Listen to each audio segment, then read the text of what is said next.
Today's episode of the podcast is brought to you by True Believer, specifically the audiobook version of True Believer. It is the latest audiobook in the best-selling author Jack Carr's Terminal List series. I've had Jack on the podcast twice. We talk about his first book, the first episode he was on, and the second book, the second episode that he was on. He and I went to Buds together, and our careers, what would be a good description? They yo-yoed, I guess. We would go to different places and then come back throughout our career. So we stayed in contact, and he's an awesome guy. He prior enlisted and then went the officer path as well. And his books are, I don't want to say that they're based in real life, but what I can tell you, having read them both and lived that life, is that for me, a lot of it rings true. So he has this ability to take real life experience and roll it into what is a fictional book, but it has a lot of truth to it as well. Specifically on True Believer, it is a high-intensity roller coaster ride from start to finish. The True Believer audiobook follows former Navy SEAL, stands for Sea, Air, and Land, James Reese, whose skill, cunning, and heroism yet again puts the U.S. government in his debt.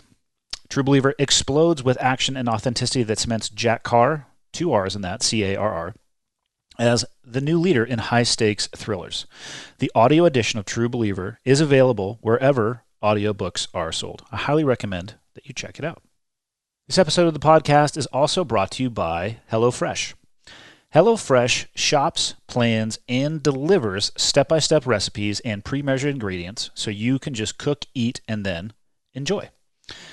For $80 off your first month, you can go to HelloFresh, normal spelling on both of those words, HelloFresh, no space, HelloFresh.com/clearedhot80. And the way I'm looking at that, clearedhot80, all of that is uppercase.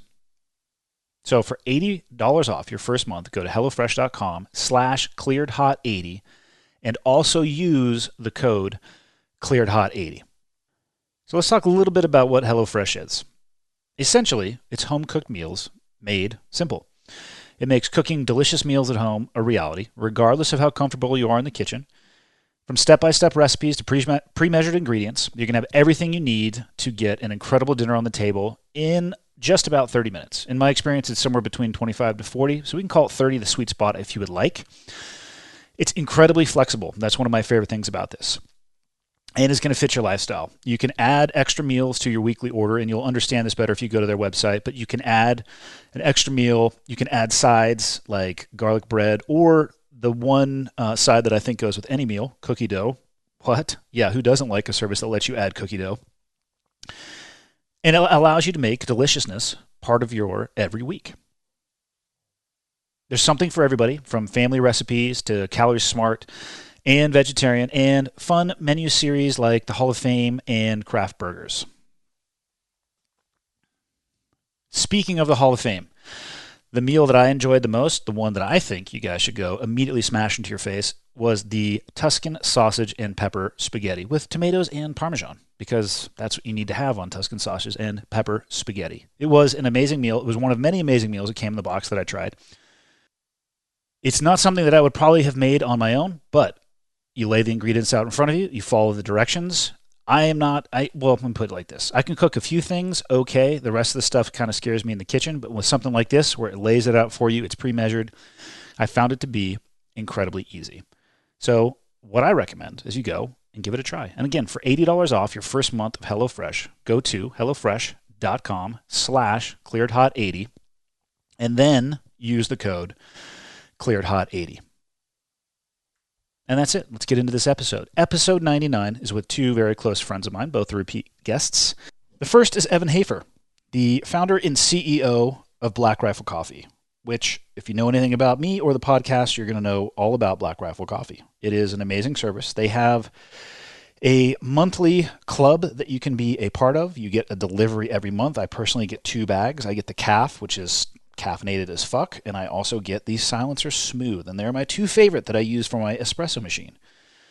Before, he probably had a love of coffee since he started drinking coffee, but before he was making coffee for a living, he spent time contracting for the agency, and even before that, he spent time in the United States Army as a Special Forces soldier, which means Green Beret. A lot of people use the term special forces and they think it applies broadly. Special operations is what they mean. When you say special forces, you're talking about a Green Beret. Super diverse background. The guy, born and raised in Idaho. He likes rafting rivers, all sorts of aquatic activities. He's a stud, pistol, rifle, shotgun, probably anything that goes bang, the guy knows how to use, and he makes an incredible cup of coffee. It takes 85 minutes for him to actually make that incredible cup of coffee, but that's not here or there. We're not going to make a huge issue of that, but it's good. And he is joined by Trevor Thompson, longtime friend of mine. Trevor served in the SEAL teams. We met when I was augmenting the Navy parachute team. Trevor he's a Renaissance man. He's a photographer. He's a base jumper. He's a skydiver. Like I said, he's a former SEAL. He is an outdoor enthusiast. He was doing lunges and squats in the middle of moose camp in teal shorts, which is ridiculous by any metric, but we'll just leave that there. Diverse set of backgrounds, diverse set of experiences. Hope you enjoy the podcast. Get into this thing. Episode number 99. Coming at you. Okay, got the red smoke. Gun run, north and south, west of the smoke, west of the smoke. Okay, copy, west of the smoke. I'm looking at danger close now. Come on with it, baby, give it to me, I need it. You're cleared hot. Copy, cleared hot. Tell us more. Continue with the story. Use the correct verbiage. Khalib? Yeah. Yeah, Khalib yesterday was like, your hammer's back on that rifle, right? And I'm like, yeah, I'm hunting. He was like, oh, Khalib. He was like, it's unsafe, dog. Yes. It's unsafe. Hammer back weapons unsafe. Like, I'm here to kill some shit. I'm not here to, like, fuck around with metallic objects when it's time to fucking put a bullet in something. Click, click, bing, bing, bing. It's gone, right?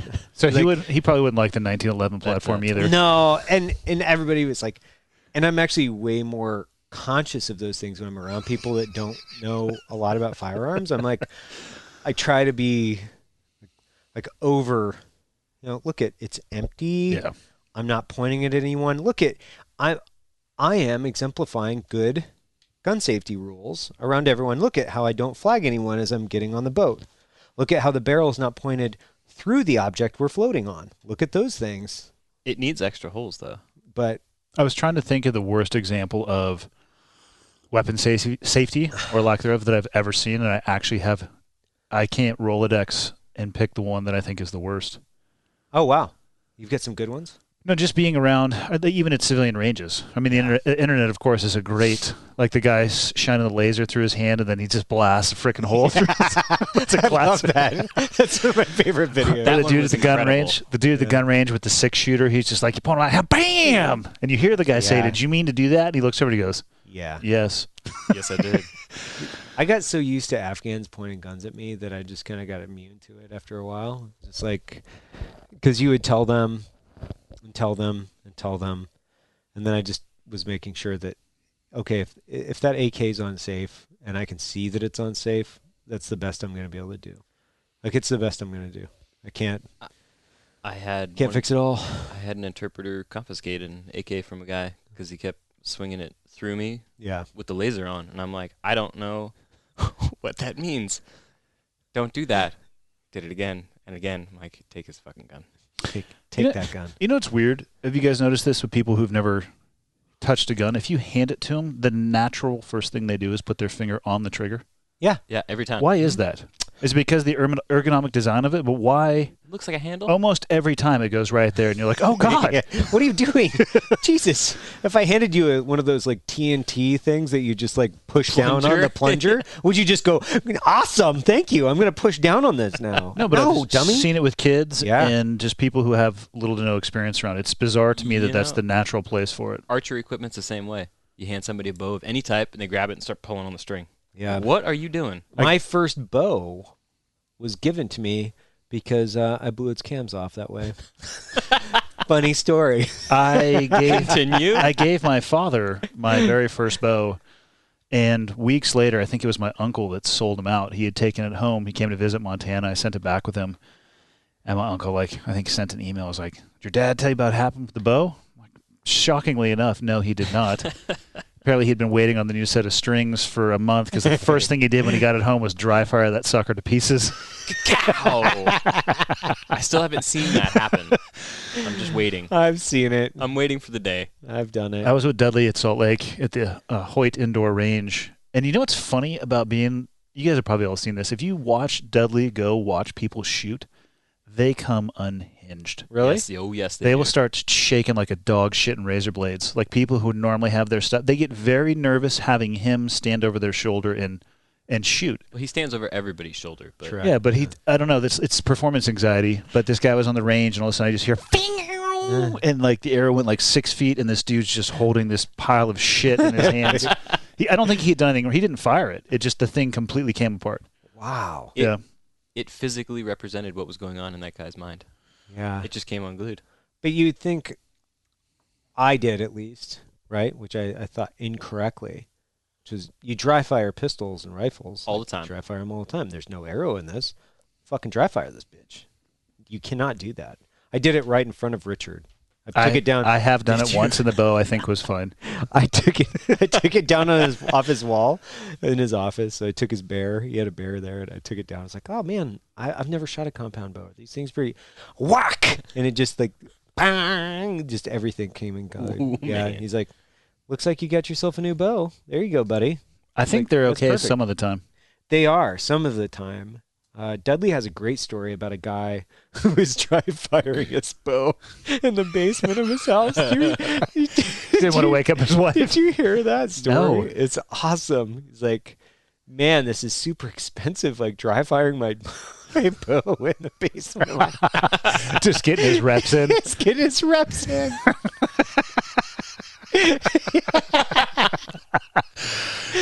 Oh, son of a bitch. I love that imagery, though. Just We're a out. dude in the basement. Whack! Pulling his bow up.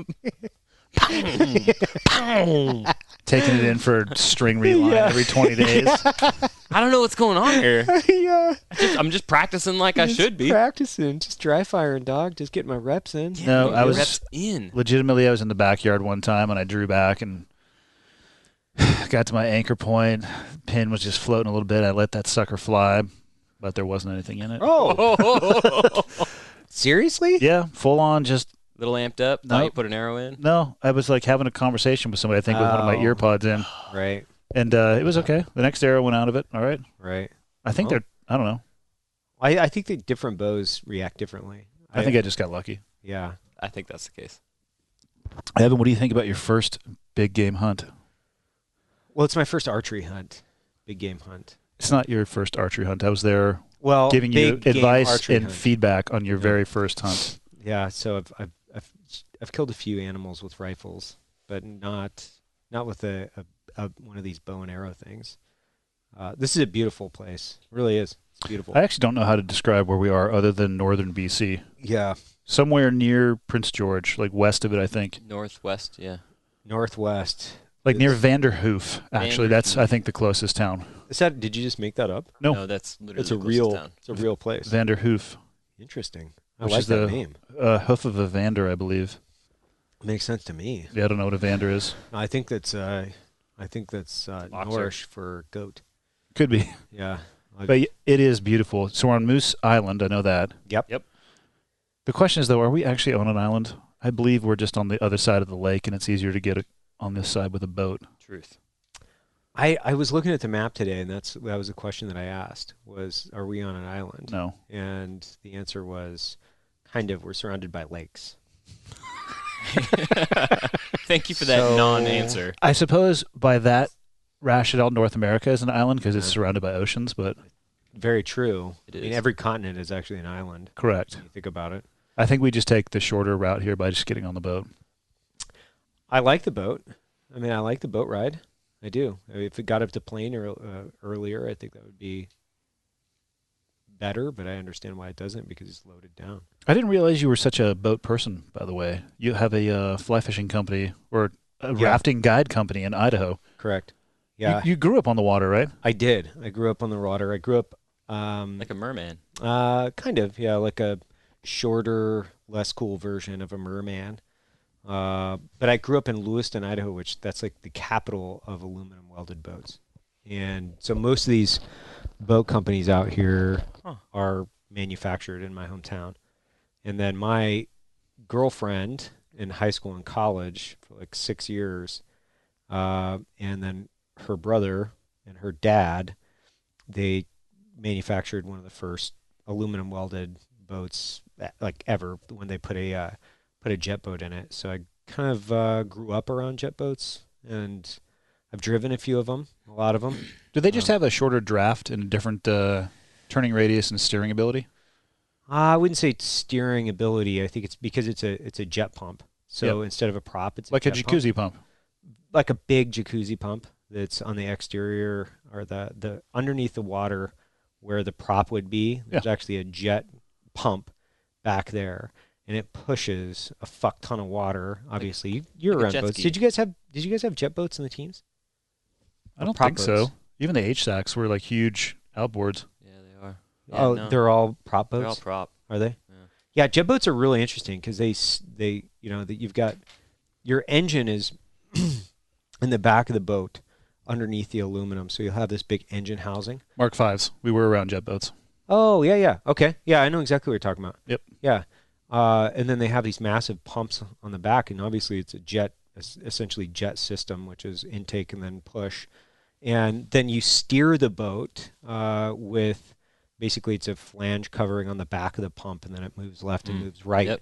And that's how you literally steer the boat. And they're fucking incredible because they can move in a very shallow amount of water, and you're not going to bang your props. So running whitewater is preferred with a jet boat over a prop boat because you're not going to fucking rip your prop off. We, or by we, the Royal We, I was in Moab with Killcliff 2 weeks ago. I was out there filming some tandems, and they did like a surprise jet boat ride. Seriously? Yeah. That's cool. And some of the sections of water that thing was hauling ass over, I was looking over the side, appeared to be about 6 inches deep.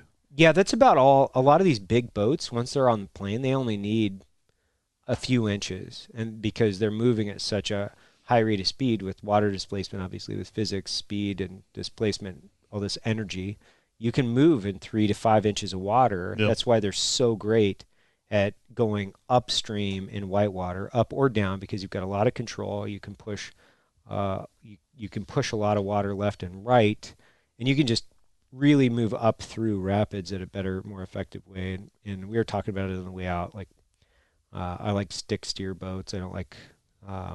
You like your hand just on a shaft? I prefer my hands on shafts, as we all know.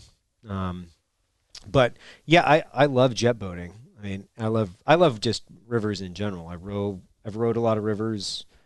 That sounds barely like I'm patting myself on the back. But, I've rowed many rivers. I spend a lot of my preferred method of recreation is on the is stick, rivers. riding a river. Riding a river on the stick.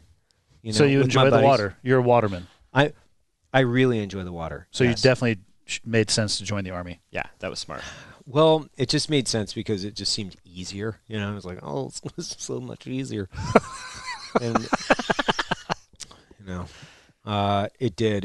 It just made more sense. The funny thing is when you're a kid looking at these things, you're like, those Green Berets. You know, I had this idea that we're going to be working with, like this romanticized idea where I was going to be out in the middle of the jungles working, like John Wayne. going completely indige, just like fighting these pitched fucking guerrilla battles, just going full fucking Colonel Kurtz. I'm going to be standing next to somebody with a bow and arrow, and yeah, that was like what I thought I was getting into. It's like, this is going to be badass. Like Levi's, Chuck Taylor's, and a camouflage top. Yes, that's how I wanted to rock.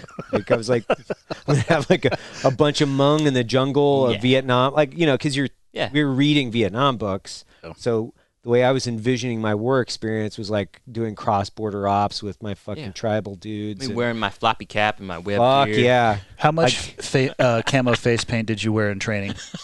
A lot. How much did you ever wear in real life? Never. Not a single time. I was thinking about that the other day. How much time do we spend painting? Because all the SEAL books are like men with green faces. Yeah. Which is obviously stupid-ass face paint that gets everywhere. Yeah. And I used it 0 times for real and every time in training almost. Yeah. Well, pre-9/11, obviously. Yeah. And you read those books and read why those guys were doing that. It wasn't just to cover their faces. It was for fucking mosquitoes. They would mix in the DEET in it. Yeah. They're like, oh yeah, no, we're putting it in there so we don't get bit up. Well, it made it easier too because the DEET would decompose your camo stick. Yeah. And you could roll it on easier, Yeah. which, as I look back, you're so like just terrible. basically mainlining carcinogens on your face. We were talking about the very last podcast. I had a G-Shock melt from that shit. Like, yeah, that's got to be good for me. Yeah. Jocko and I on the last podcast, I think Joe asked us what environment sucks the most, and I immediately said the jungle. Yep.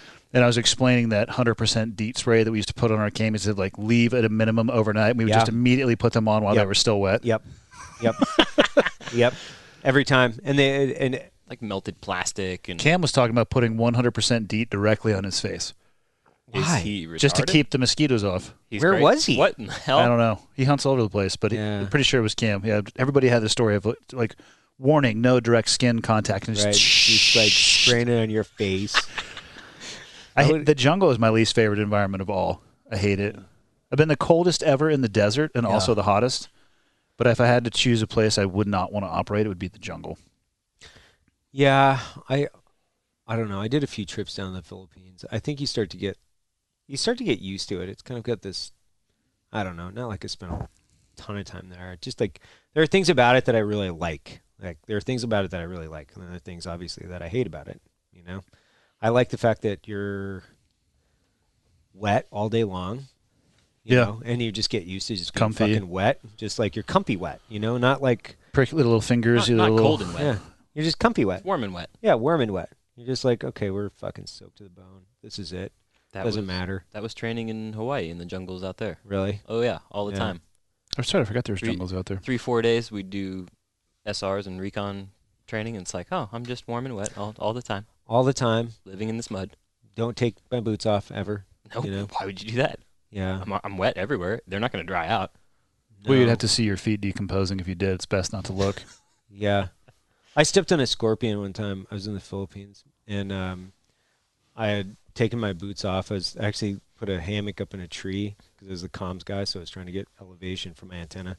And I took my boots off like the one time on this like week and a half long patrol, and I put my boots on the next day. Didn't take them off again until we got back. So it was like 3 days before I took them off again. And I took my boot off, and one of the guys was like, "What do you have in the back of your foot?" I'd stepped on a scorpion in my boot, and the stinger had smashed perfectly underneath his body, and all I'd done was like smash this scorpion to the bottom of my foot, God. and then it cemented onto it. I've got this great picture where I'm on my bunk in the PI holding my foot out, and there's a fucking perfectly flat scorpion smashed to the bottom of my foot. Like, so lucky. I was going to say that could have gone a different direction. So different. That would. You were a comm guy in ODA? Yeah. Was that an 18 Charlie? Echo. What's Charlie? Engineer, but they're not really engineers. They're demo guys. My first comm school I went to in the teams was comm school. PRC 104 action. It's not a big deal. Not a big deal at all. It's not. Yeah, I remember sitting there trying to run the math on dipoles, and I'm just like, I don't like this at all. I remember having an argument with one of the staff members. He was like, "Yeah, so you couldn't make comms during the FTX in comm school." He's like, "Why didn't you stand up and throw that antenna so you could get the correct length?" And I'm like, "It was daytime and we were 50 yards from you. I wouldn't do that." He goes, "That's not how this works." I'm like, I'm pretty sure this is how this works. Some of the stuff we did was cool. Like we did some HF shots, bouncing it off the atmosphere from San Diego to Korea was one of the things we did. And then, I forgot all that stuff. We went to like the embitters. Yeah, I spent 2.5 months learning Morse code and never used it. Seriously? Yeah.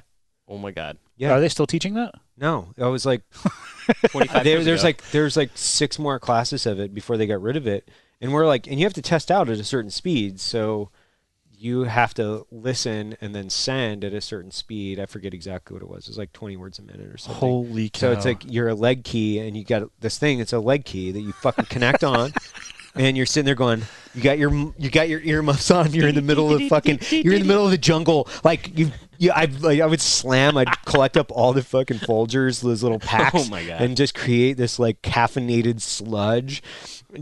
Like throw it down my fucking mouth as fast as I could because you got to rip on your leg key. It's like you're playing music. You're like, oh God, I'm gonna get compromised. Gotta send this. I gotta go.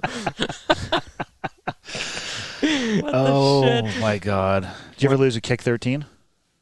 No, I've never lost a kick 13. I thought I had. I thought my career was over my first platoon. It was in my bag in a pocket that I didn't check. It was terrifying. It's supposed to be around your neck. Yes. At all but times. They're the size of a fucking hockey puck, so that doesn't fit well around your neck. No. I've had many of scary moments where I thought that I lost the kick 13. That's what. Yeah. And I'd carry two of them because I'd always carry two. One is none.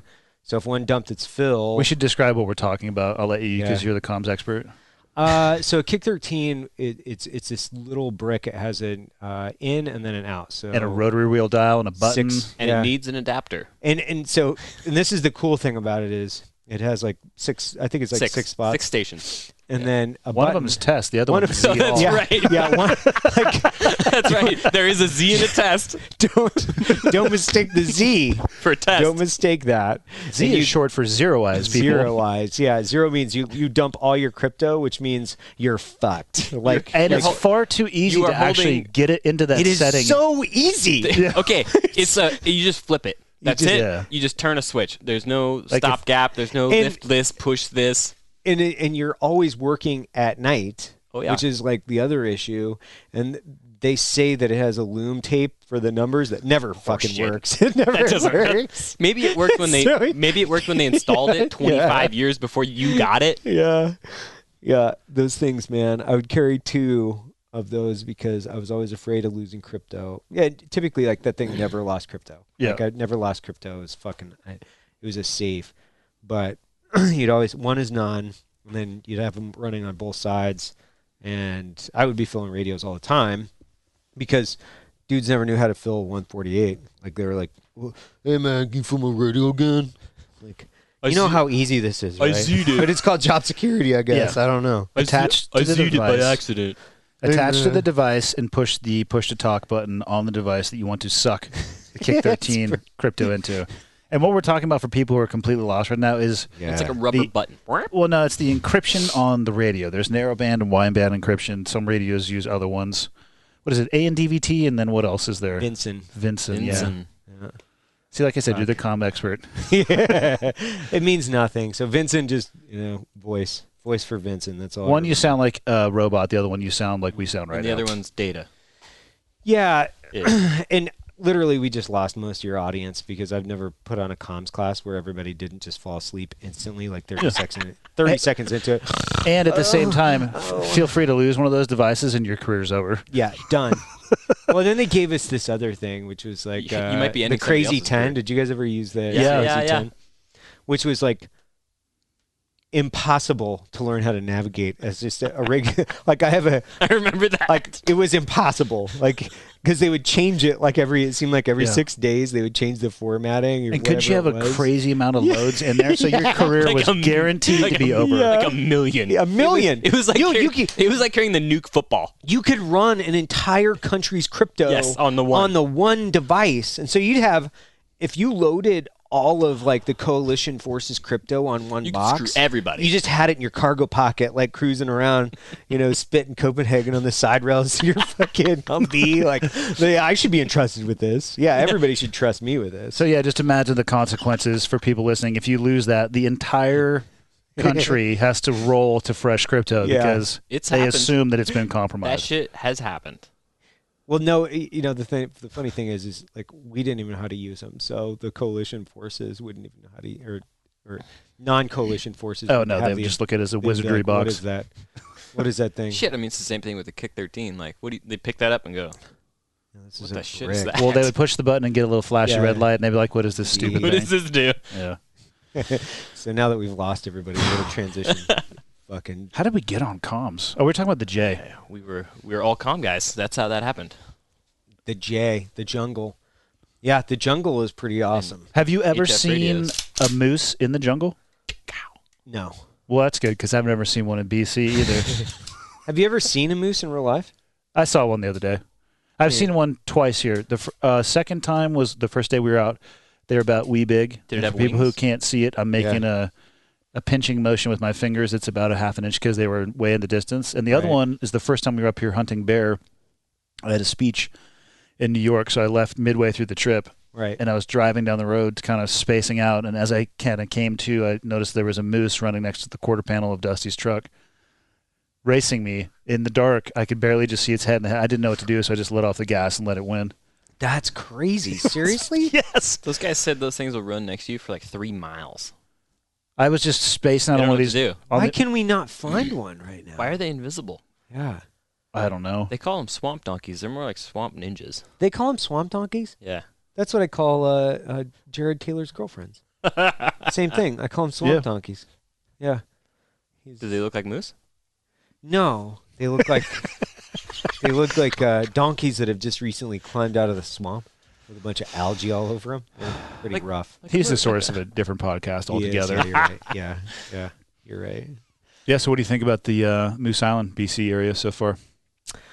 I love it, man. Like, I was looking at the map yesterday with Martin, one of the guides, and this place looks unbelievable. Just the section that we're seeing is beautiful, but then we can take this lake all the way. When I say that, we could get in a boat and we could drive another 30 miles easily into the mountains, where then it just gets big. Like sheep hunting? Yes. Mountains? Yeah, we could jump on a boat here, take those 30 miles, give or take, and be sheep hunting.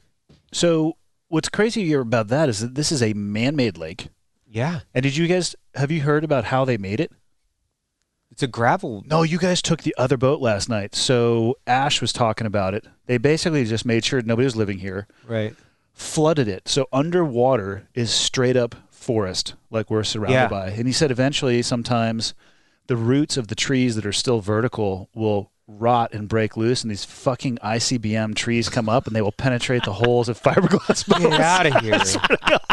This sounds like a nightmare. Like a sub launching one of those vertical missiles. It just comes rocketing to the surface and nukes people. Oh my God, that's I wish cool. I didn't know that. Yeah. So we're right over the forest. The bottom of the lake looks exactly like we're surrounded by. It's just underwater. That is super cool. So how long do you think it would take to flood that, given you can go another 30 miles? God, I don't know, 2 years? That's what I'm saying. Years? It's unbelievable that they did this man-made. Yeah. Well, and then they were telling me that the power for the what is that highway that runs up to Alaska? What's that called? The one right here? The Alaskan Highway? No, it's like a really famous road that runs all the way to Alaska from the lower 48. Either way, Alcan? Is that right? Either way, whatever. They bored a hole through a mountain to create the system for the turbine that powers like literally all of the power that goes up the entire highway. That's ridiculous. And from the water off of these lakes? So he was telling me you're out in the middle of freaking nowhere, like no man's land in the mountains. You'll come across this power station that's like a hole in a mountain. And he's like, it's the craziest thing. Martin was telling me when you get up into the mountains from here, he'll go up there and go goat hunting, but what he does is he'll spend a couple days on the beach and he'll watch the grizzlies kill gophers. So he'll just watch these grizzlies. Like the sows will be training their cubs on how to kill gophers. They're like, they dig out from underneath the rocks and then they just jump up and over the rock and then smash them on the other end because they have these holes that are connected. It's like, it's the wildest thing you'll ever watch. And you'll just like get a sandwich and check it out. Caveman this TV. Is Martin? This is Caveman. Yeah. Also known as Blue. Mountain Man my TV. boy Blue. Yeah. No, What would you estimate his age, plus or minus? He's 65. No, he's not. He is. He's 65. His skin is 90. He's 65 years old. He told me he was 65. He said, I'm 65. I said, You took him at his word. yeah. And he only has 60% lung capacity. What? Yeah. He had pneumonia for 9 months or something like that. Jesus Christ. He literally almost died, and he was telling me about it. Yeah, he's just like, yeah, my lungs are coming back. They're coming back slowly, but they're coming back. And he's lived without power for the majority of his life. So he's telling me how to make candles out of butter the other night, and I was like, oh, that's cool. It's like cotton ball and butter. He was like, that it's guy's the best. probably a wealth of information. Yeah, he's lived off the grid. He built all this stuff out here. My guy Lyle was pointing out there's lake in the distance, which Right. here we're in an. It would be hard to describe how any lakes there are up here. Point being, there's a crotchety old dude who lives out there off the grid, and then in the wintertime, like he has right now, he has access to town if he wanted to get on the road. In the wintertime, fully just snowed in. He's just out there, just solo mesh out in a shack. God. Like that dude on the middle fork of the salmon that they were describing. Yeah. Parrot. Yeah. Yeah. His name is Parrot. I don't think he actually knew his name. That's what they call it. That's what they called him. Does he answer to Parrot? He was. He didn't have a dead now. parrot. He's dead. He was Long dead in dead. the 70s, but just a crazy old mountain man that lived out in the middle of the nowhere. Good There's a few God. of those people. Like, I respect the hell out of people that can do that. That's incredible. Full on Jeremiah Johnson. Yeah. I mean, just hearing the stories, like we were talking to Nick last night. I was like, how many cougars do you tree in a season? He's like, about 100. So he'll In this tree area. 100 toms a season with his dogs. He's like, it's actually so easy. He was like, I've been doing lynx because they're much harder. You can't track them. I was like, that's crazy, dude. What's even crazier is that we'll be up here for a week or 2 weeks, and you'll see 0 of those. But they're Zero. But they're everywhere. It's a guarantee that they're watching you pretty much consistently. There's a wolf pack here on the island Uh-huh. that they think is 50 plus strong. Seriously? Yeah. Wow. 200-pound timber wolves. That's incredible, man. 50 of them. Yeah, I was Here. looking at one of their, like, we were coming across a bunch of wolf shit. And these are massive piles of shit. And their tracks are like the size of your They're hand. like, Yeah, the tracks are actually hard to describe how big they are. Stretched out. Take your hand and stretch it out. Put it on the ground, and that's how big the wolf track is. a 200-pound dog. It's a 200-pound, dog. That's incredible. That runs in a pack. Our The fire's size of a Great Dane, but with, like, larger teeth. larger teeth. Our fire's going out. Uh-oh. Yeah, so here's a funny story. Did it occur yesterday? Or this Andy. morning? Was it this morning? Andy, I was leaving we have this little cabin that Trevor, myself, and Andy are in, and I left, and Andy, I thought he was joking. No, we were at dinner. Yeah. You're like, I'm going back to the cabin to load the stove full of wood. I'm like, that's super funny. You won't do that, right? And I came back, and they could not get another twig into this thing. So I think I was here when you opened it. You're like, Jesus Christ. I know I opened the But there was top. smoking in here. Why is it smoke? That's what it was.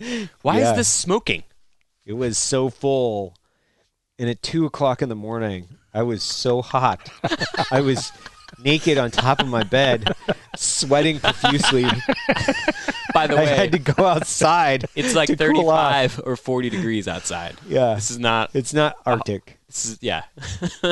And Andy's under 2 sleeping bags, just like snug as a bug, snoozing away. Giggling. I heard you open the door. I was chuckling to myself. I know what that's about. So tonight, we're going to do that to Dudley. We're going to load up his stove. So what I need you guys to do, help me tonight at dinner, distract them. Yeah. I'll go in there and load that thing to the Load it, point, though. and I'll get it going because we Yeah. have to get it going so they Yeah. can't do anything about it. They can't turn it off.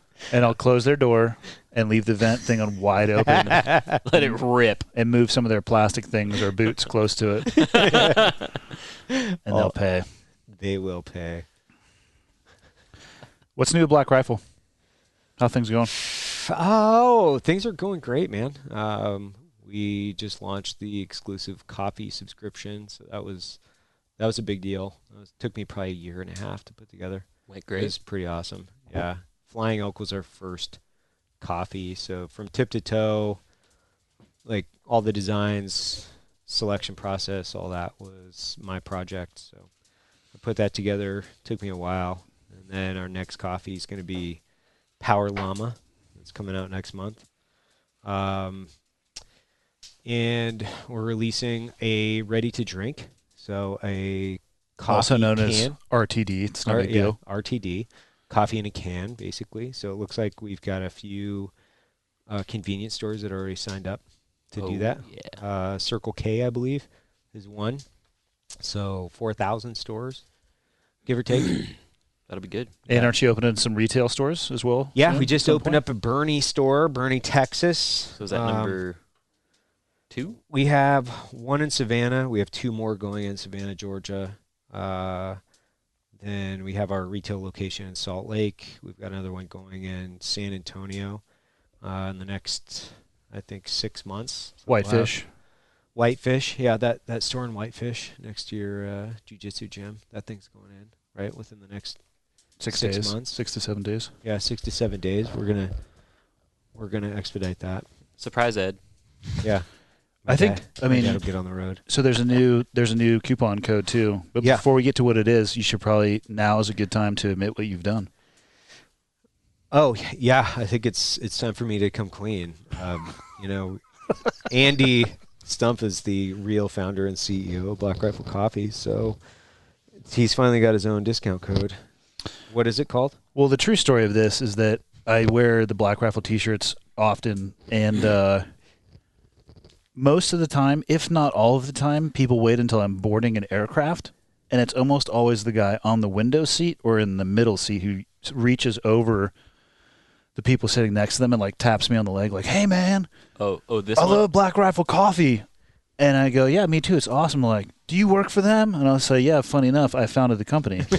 So when I meet people randomly, I tell them that I'm the founder, and they're all like, "Oh, it's awesome to meet you." I'm like, "Yeah, it's cool to meet you too. Send me an email. It's Andy at Black Rifle Coffee. I'm the CEO." Yeah. I've legitimately told at least 50 people I'm the CEO of Black Rifle, all of which I think believe me. Well, the funny thing is I've heard that story from people meeting me on airplanes before you told me what you were doing. And I was like, I don't remember meeting this person. No, I met you on an airplane. I'm fairly good at these things. I think I'd And- recall. Yeah. You're weird. Yeah. Man, you're so much shorter than I thought you were. No. I'm just the same height I always been. So in honor of you coming clean, we have it's a new discount code. Andy CEO. One word.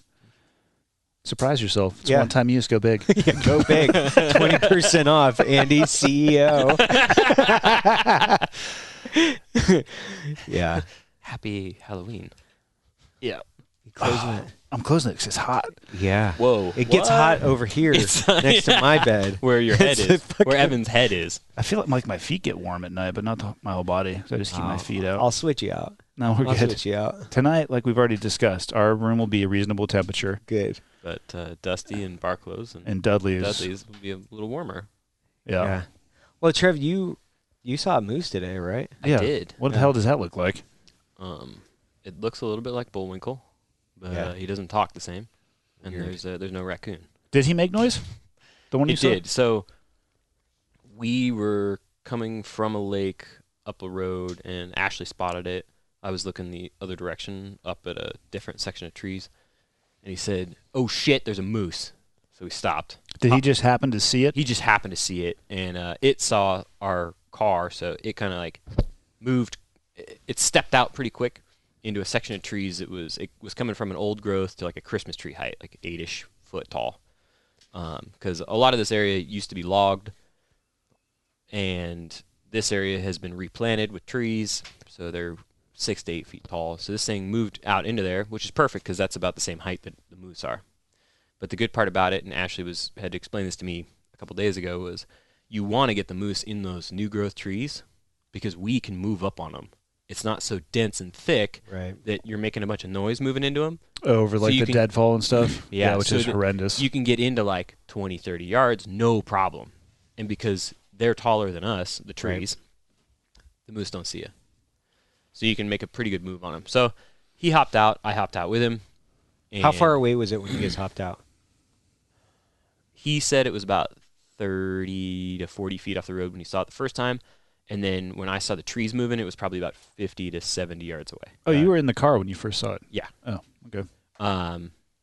So we hopped out, got over to the bank, and got into the trees, and he started making some cow calls. And then I saw the trees moving, and he was pointing at them, like that's about where he's at.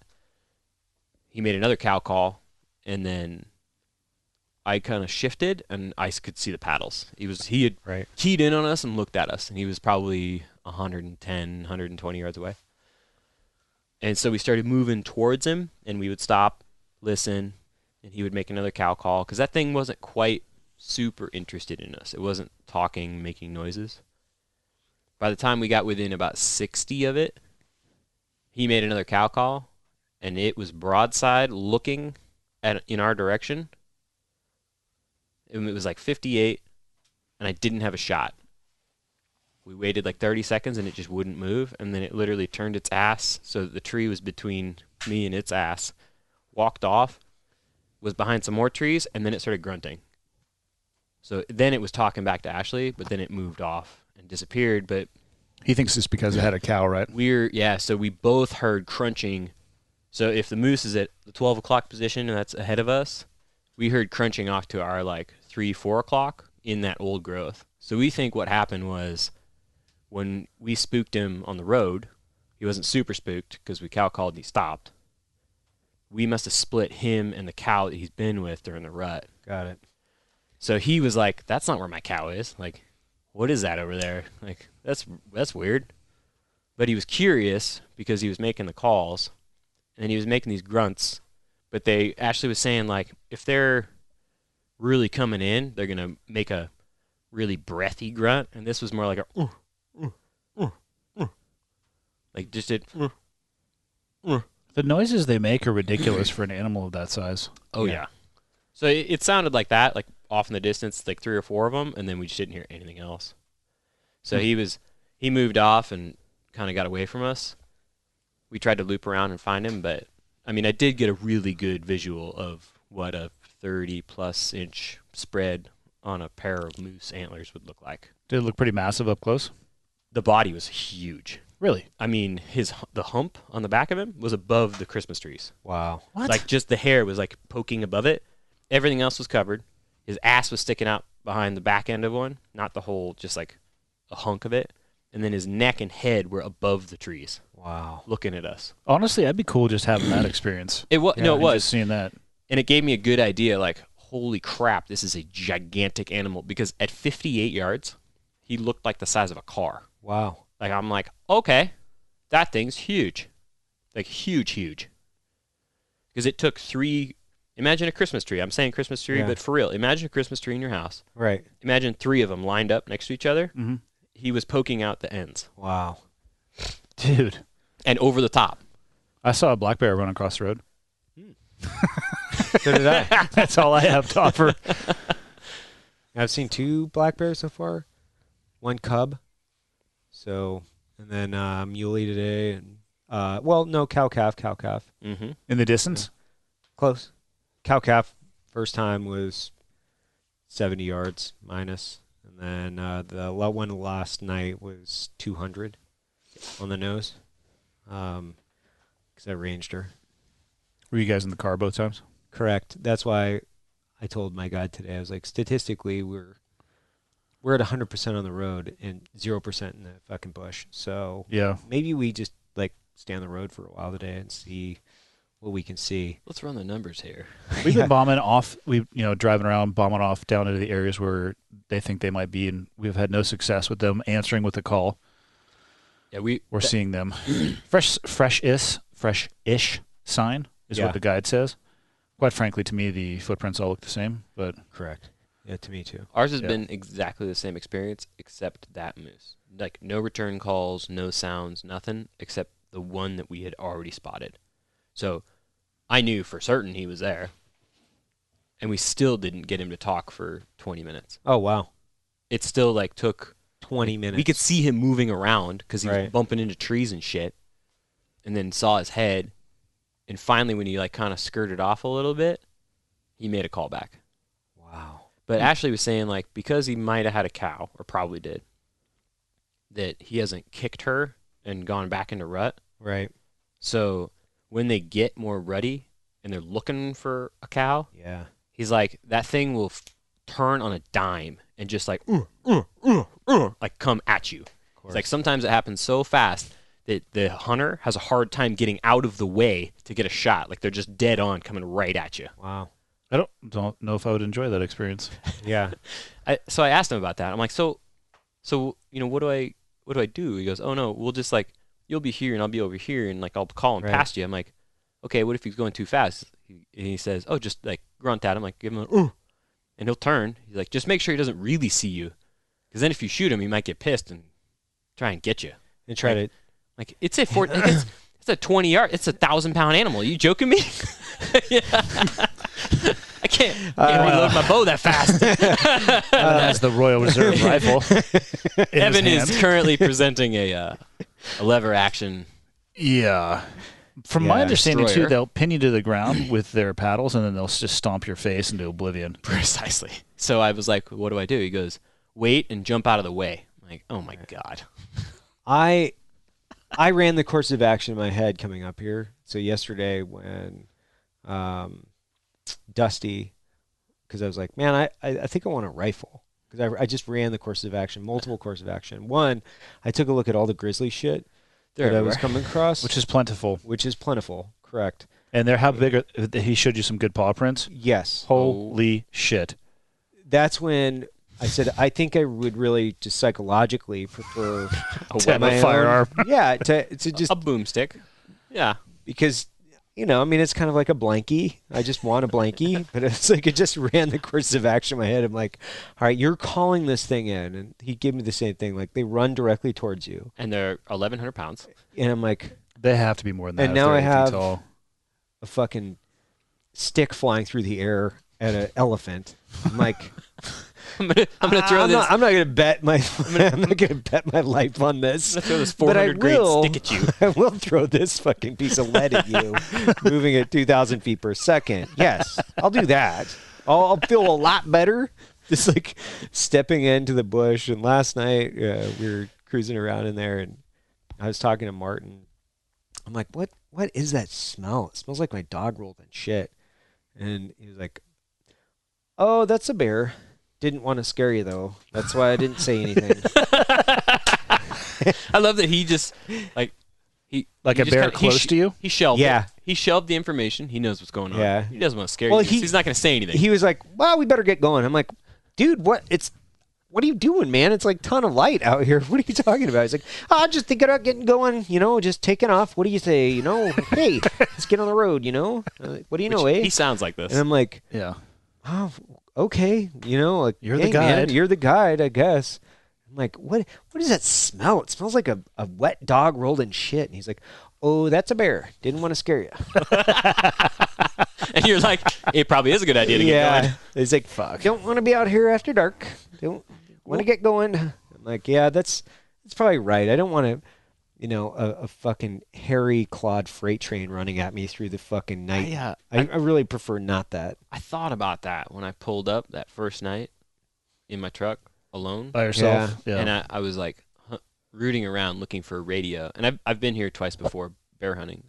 So everybody's aware that I have an idea of like what I've seen. Right there, but right on the boat ramp. Oh, nice. Yeah, so I'm standing there in the dark waiting for a boat, and I'm like, I've seen a lot of bears, like, right here. Really? And they know there's fucking food down here. Yeah. Oh, yeah. Yeah. They've shot bears like 100 yards from the boat launch. Wow.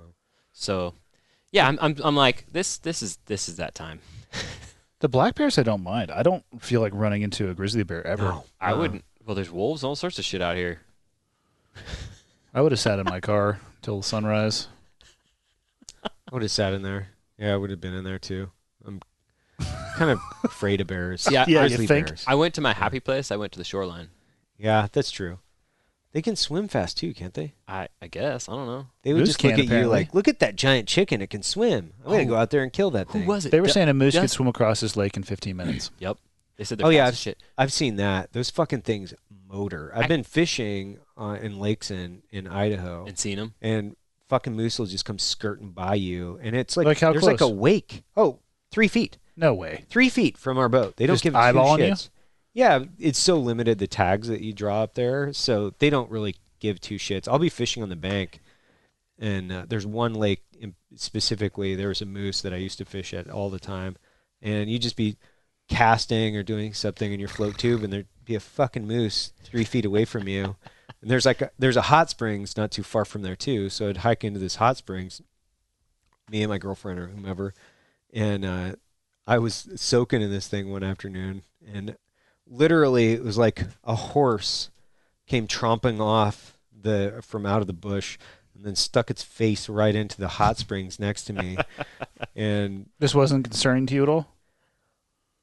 I think when they come in and they're just not, they don't give a shit. They're obviously not concerned with you whatsoever. They don't care. So I just kind of say, well, I guess we're just going Ignore to go it. with this. When I was growing up, my grandpa took video of me. He walked out of his camper, and I was feeding a moose cheese balls next to the fire. I was like 4 years old, and I'm like, look at this giant dog, and I'm feeding it fucking cheese balls next to our campfire. They're like, oh shit. And my grandpa, such a great man, I guess. He's like, oh, look at this. This will be good. I'm going to take some home videos. Like, he's watching a 4-year-old feed a fucking moose that could trample this kid to death in like a fraction of a second, just feeding it cheese balls, just hanging out. But I didn't know. It came tromping straight into camp, and I only know of the memory because of the video. Yeah. But I remember it was distinct enough that I remember, like, I don't know, here, check these out. You want some of these? And started eating fucking cheese balls right out of my fucking hand. Hey, dog, why are you all wet? Like, we had a horse growing up, so I'm pretty sure it was it was because it was roughly the size of a fucking horse. So I'm just like, here, have some of these cheese balls. And just left when you were out? Yeah, he just like fucked off, like left, and then there's this video that was still floating around in my family somewhere. You know, you were talking about bears swimming fast, Mm-hmm. and I remember Dusty the other day said that recently somebody got mauled by a black bear in a lake. The guy was on the lake, flipped out because the bear came at him. Yeah. So he jumps in the lake trying to get away. No. That's a horrible idea. Oh, it gets better. The bear pursued him into the water. Yeah. You got to dive to the bottom. God. Like, That's a horrible idea. Talk about two nightmares. Yeah. You're like, oh shit, I have to get away from this bear. That thing's gonna eat me. I'm gonna get in the water and try and get away from it. Oh fuck, it's swimming after me. What do you do? You dive for the bottom. Yeah. The only thing worse would have been if he would have dove for the bottom and a shark would have eaten him in a lake. Yep. Like this, why are there sharks in this lake? Damn This is Sharknado. Canada. Yeah. That's Or crazy. the bear, you're just sitting down there waiting, just like, and you see the bear just swimming in circles above your It's bubbles. just looking at you. Gotta I'm come gonna up sometime. Eat you. I'm going to eat you. Yeah, God. No, thank you. Ashley was saying he's seen the moose dive down to the bottom of the lakes and eat the stuff on the bottom and come back up. Like they can hold their breath for a couple minutes. Oh, my God. Like what the shit? It's That is disturbing awesome. to me. Like this giant forest horse Yeah. just swimming around. Oh, and apparently they don't give a shit about you in the water because nothing hunts them from the water. Nothing fucks with them in the water. Oh, so you can be in a boat. You can be in a boat, and they said they've actually hunted them from. It's a pain in the ass to hunt them from boats because Right. like it's moving around and all Yeah. sorts of stuff. But he's like, they look at you like, what the hell could that be? Right. Because Interesting. nothing comes out of the water at them. Yeah, that makes There's not like sense. crocodiles up here. Yeah. You know, so Yeah. they see you coming out of the water, and they're like, huh, what are you doing? Yeah, what are you doing here? That's crazy. Yeah. I was actually, Martin was saying that. He's like, yeah, if we got a dinghy, we could float around in this lake and look for them. And I was thinking the same thing. I was like, That's dumb. that's dumb. You're out in the middle of fucking wide open territory in a boat. Like they're gonna see you. My camouflage is never going to work out there. I need blue camouflage. This isn't Navy camo. I need blue camouflage. Which, speaking of, who in the fuck puts people on naval vessels in blue and black and gray camouflage? So if you This do way, fall, if you fall overboard, overboard, you're completely invisible. fucking stupid. I don't know. Like, I don't know who made that decision. The best uniform choice they had was those damn dungarees. Like Those are kind of money. We got dungarees in boot camp. I don't know what those are. the Cracker Jack, Bell bottoms. the Cracker Yeah, Jack bell okay. bottoms, like because you can the swim in jean. them. Don't they have buttons in the front or something weird? Well, they are Like a- in their pants. Ancient Well, no, ones, like too. a flap thingy. No, those are our That's dress blues. The dress blues. That's the dress blue. 13 buttons for each of the original colonies. Oh, look at that. oh, and it ties up in the back like a corset. Yeah. Oh, hell yeah. Yeah. Oh, yeah. Mhm. Well, that's, you know, No, it's great when you're loaded and you have to take a piss and you're Yeah. standing at a urinal. and you're trying to get 13 buttons undone. No, that doesn't Unex- sound good. Well, the 13 are just on the outside because then it has an overlapping section on the There's like inside with four. buttons. oh, my God. like this, like yeah. it sounds nightmarish. It is nightmarish. Did these guys ever take pisses? No. Like, what's wrong with those guys? They need to hydrate back then. And it felt like it was made out of steel wool. The itchiest uniform ever. With And the flap. They're the ugliest Flap. uniforms. They're so hard to they get are. on too. Like you had to like slip it over the top of you and kind of like shimmy into it because if you didn't, if it wasn't fit that way, you'd look like you were wearing a big wool sack. Like you'd look like Yeah. an idiot. And then a Right. neckerchief. Yeah. That So bad with a square, tied in a square knot. Like, what in the actual fuck is this for? and the Dixie cup that you had to buy a brand new one every single time you wore it because you undo it out of the package and it's dirty. The dog bowl? Yeah, Dog bowl. turn Yeah. yellow. The dog bowl. Yeah. Yeah, they turn yellow. they attract all sorts of dirt. You see the old school Navy pictures where they just had some sass in their dog bowls, like they'd roll Yeah, them, yeah. cant them. None of that stuff flies in the modern day. It's like the sand pebbles. Yeah, that Steve McQueen movie. Dude, those guys were rocking it, and then we get in there like, no, just directly across, one finger above your eyebrow. Meh, meh, meh. Well, you didn't have to wear that, did you? Yeah. Oh yeah. Why would I not have to wear that? That's funeral attire too. We were in the Navy. That's true. You were in the Navy. I thought you guys had those regular hats though, like the ball caps. The brimmed. No, that's brimmed hat. That's for chiefs, E7 and up, or officers. Gotcha. Okay, that makes sense. Or like the 8-pointers, like in the Marine Corps. Yeah. For camouflage uniforms. Yeah. Right. Yeah, that makes sense. Yeah.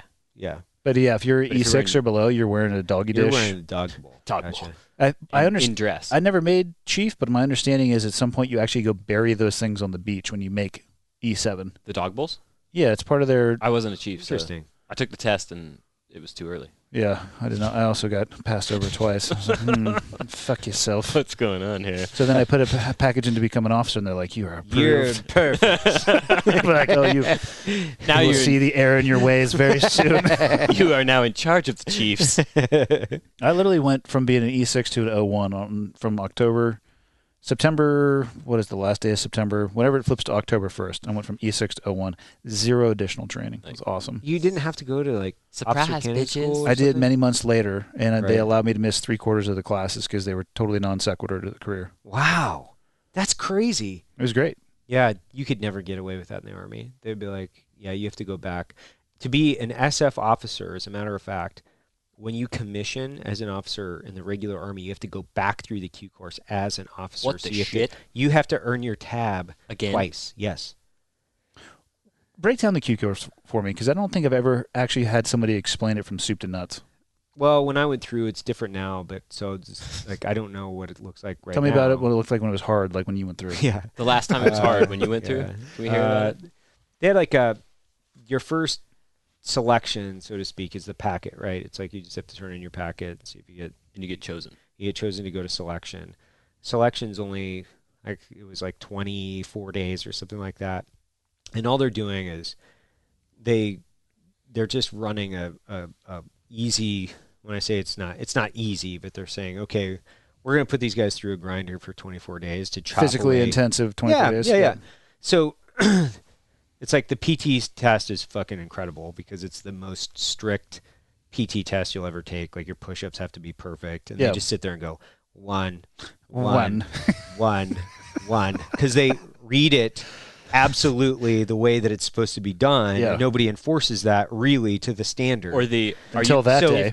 Until that day. If you're not counting, I'm not counting. So where are we at? It's just like one. Oh, what the fuck? And then then you go into the actual selection itself, and you have like a bunch of land nav typically, which is by yourself, and you're just map, compass, rucksack, cruising around, hitting different points. You got to hit them at different times. Yep. And then you go into team week, which is then they put you on teams or a team, and typically they'll have to reorient the teams based on the amount of loss, because people will voluntarily withdraw, VWs. So you lose guys first day, then you lose guys along the way, and then you lose guys on team week. You lose a ton of people there, and that's typically where most of the people attrit is on team week. What goes on that causes the attrition? It's a team-based event, and it's a problem-solving thing. So you, for instance, they'll have 2 duffel bags full of sand and some poles and some lashings, and they're like, the team leader will just be a random selectee. We'll go, okay, team leader, you've got to take your team, build a device, and then you have to hit this point by this time. And then that guy will grab his guys. He'll develop a course of action. He'll start putting it together.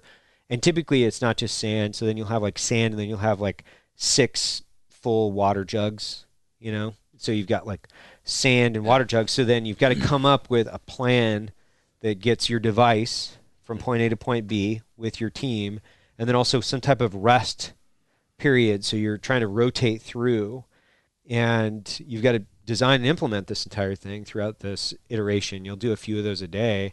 Like we got like a 3-wheeled Jeep, like like one of them was like the down pilots, which is 2 bags of sand, or a 3-wheel Jeep where you have poles and lashings and a fucking 3-wheel Jeep that doesn't run, and you've got to push this fucking Jeep through the sand with your team, also carrying water cans and your rucksack that weighs must be fun. 65 pounds or whatever it is.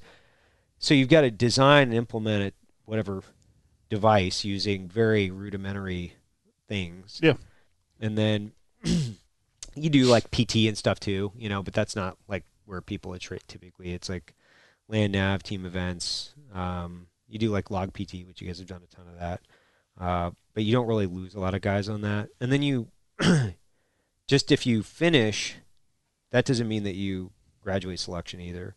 There's a lot of guys, roughly a good portion of them, at least when I went through, they were called 24-day non-selects. And so you're standing out in formation. Let's say you typically start with like 300 guys, and then there's like 100 people left in formation at the end of this, and they're just reading off roster numbers, and you're all sitting there going, man, I hope my roster number gets called. And then there's one group of guys on one side, and there's another group of guys on the other, but you don't know who's who. You're looking at everybody going, is that weak-ass bitch? I hope that weak-ass bitch is over there. Am I with the weak-ass bitches? Or am I with the fucking good guys? I don't know. Is that guy that squeezed through over there, or is he over here? Yeah. And then that's when, if you go through that, then you get orders to the Q course, and that's actually the Q course. You lose just as many people in the qualification course too. So that's when they decide, okay, you're going to be an 18 Echo or whatever it is. Prior to the Q course? Yeah. So you don't decide? They decide for you? They decide. Yeah, they decide what you're going to do. Is there like an aptitude test that goes along with that? Okay. Yeah, so typically the medics and commo guys, they're going to have they're just going to have higher scores within, we'll call it math and something else. I did not want to be a medic, so that was like, keep your fingers crossed. Yeah. You're like 1 + 2 is 5. Did not want to do that. I actually wanted to be a comms guy, so that was very fortuitous that I wanted to be. Because I like the technology, I thought it was fucking cool. But also the comms guys are also the guys that carry the heaviest rucksacks. So back in the day, you're like, this is gonna suck because I got to carry all the fucking batteries and everything else. But you're also going on every mission. Every mission. Every mission. Everything. Everyone needs a comms guy. Yeah. And then your phase 1 of your next course, it's more land nav. Do you go to that specialty school, like your Delta or Echo or Bravo You have to course? go to phase 1 first. So phase 1 is a lot like Ranger School. So it's all like small unit tactics, patrolling, more leadership, and then they do a ton of land nav again. It's very land nav intensive. The entire thing was very land nav intensive, and then you lose a bunch of more guys on phase 1. And then phase 2, by the time you get to your MOS, you're not losing as many. Then you go through your MOS, mine was comms, and then you lose a few guys in that. And then you go to Robin Sage, which is a culmination field exercise where you go out with your indig, which is typically a bunch of guys from Fort Bragg, conventional forces dudes, and they're playing indigenous forces. You link up with them in the mountains in the Pisgah National Forest, and then you perform ambushes and recons and standard, infantry tactics, but done in a guerrilla fashion. It's a huge exercise, right? It's massive. Yeah. Twice a year or once? You know what? I think there are more. I think there are 2 to 4. I think there might even be 4 a year. Oh, wow. Yeah. Like the whole town nearby has rolled into it, right? Like they understand what's going on? Yeah. Like you used to rob banks during this thing. Like you could plan a mission and be like, all right, dudes, let's go hit a bank. And to fucking take all the money out. Terror. Seriously. Yeah. Like, because it was straight up guerrilla tactics. Yeah. So you would, we would infill with local indigenous or the auxiliary, which was local tan folk, using like horse trailers and things like that. And you'd go through checkpoints. And I mean, it's such a cool exercise, especially when you're young and you're like, this is so cool. I get to wear jeans and I'm fucking training. That's so awesome, man. Growing a beard and wearing jeans. They didn't even tell me to shave today. Yeah. It's like the coolest thing, like I get to grow a awesome. beard and wear jeans. But by far, I mean, at that point, like one of the worst things I had done physically was going in there, because I weighed like 150 pounds and my rucksack was like 135 when we jumped in. And static line, of course. Yep. and you're walking in the Pisgah National Forest for like 24 hours. So at that age, you're like, Jesus Christ. You're just like hoping this is going to end, and then you like link up with one guy and you're like, oh my God, this is going to be the trucks, I think. This is going to be it. And they're like, all right, we got another 12 Ks to go. And then you're like, oh, this is the next phase. And then you're like, you got fucking nothing. And I remember just going, there's this dude that quit on infill. So you're almost done. You have a few weeks left. Jesus. And he's like, fucking, I'm out. Like, That's how that went. That's how it happened. Seriously, he just like Jesus. stopped the entire formation and was like, fuck it, dudes. Like, I can't make it. And we're like, and me, because I have what's called the vampire effect, as we've, I think, discussed before, where when you see weakness, it gives you more power. It's like, oh, I'm stronger than him. I can take the rest of his energy. Oh, I'm so powerful now. It's like the sound of the bell when you're going through buds. Bong, bong. Oh, I took his soul. I remember that in Hell Week, like seeing dudes Oh, yeah. walking off, and I'm like, oh, that guy was a such and such. Off to the camouflage tent with you. Yeah. Explain the camo tent. Oh, the camo hut. That was like, the camo hut was where all the quitters got to hooch up. So they would be sent to the camouflage hut, which was distinctly and rightfully, it was camouflage. So it was the only hut out there at Fort Bragg that was painted in camouflage.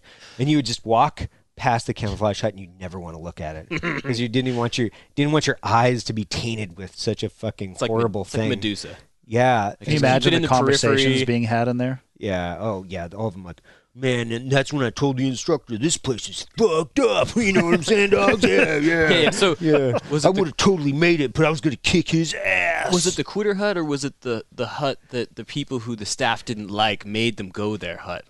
Yeah. It was both. It blows my mind that we were talking about this the other day, that they made them change that because they felt it was discriminatory To the quitters. Yeah, and I don't know. Yeah, it was discriminatory, or it was like, it was too, you were segmenting, people, making them feel bad. It's like, that's the point. They're fucking quitters. Like, if you're a quitter, You quit. you quit. It should be killed like fucking cancer. If it was up to me, it'd be like, okay, well, it's time to chapter you out Of the army. of the army. You quit. Or it's like, we're gonna fucking send you to the worst goddamn place on the planet. Like, you don't want quitters anywhere. Instead, you quit and then you go somewhere else and you're like, well, I was at such and such place and I did these things. Like, send the quitters somewhere where they can't infect anybody else with their bad genes. Just fucking send them off to an island of They should all quitter.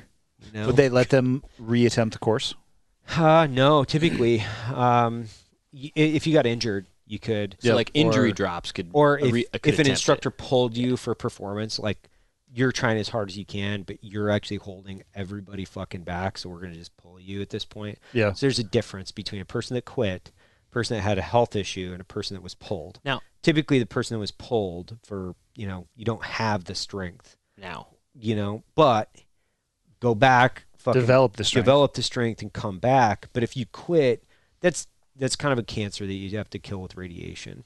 I feel like Buds was similar, where the guys that got hurt or sick or pulled for performance didn't get the same treatment as somebody that was, I quit.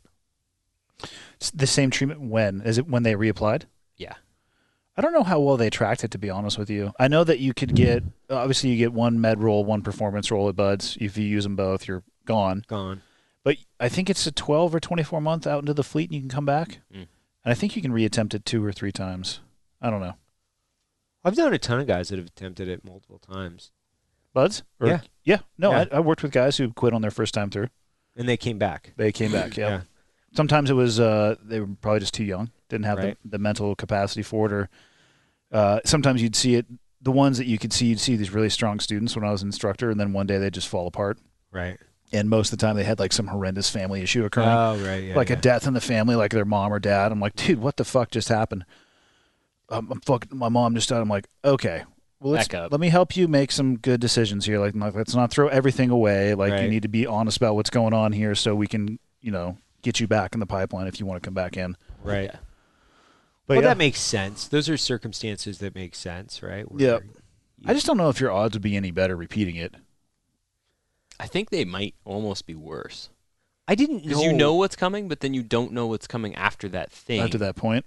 You know? Like, I didn't know anybody. Like, I didn't know anybody that quit that went back through and actually made it. I didn't know of one person. Now, I knew guys that, like, tore a fucking ACL or did something really fucked up that, you know, got bumped, like, got pulled from the course. Yeah.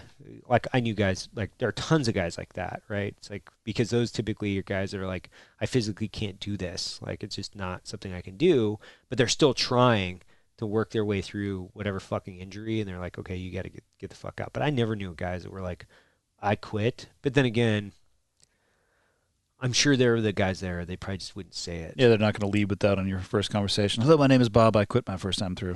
Or it's like guys that take the honorable way out. You know what I mean? Where it's like they find the random hole and they like jump into it at a wrong angle.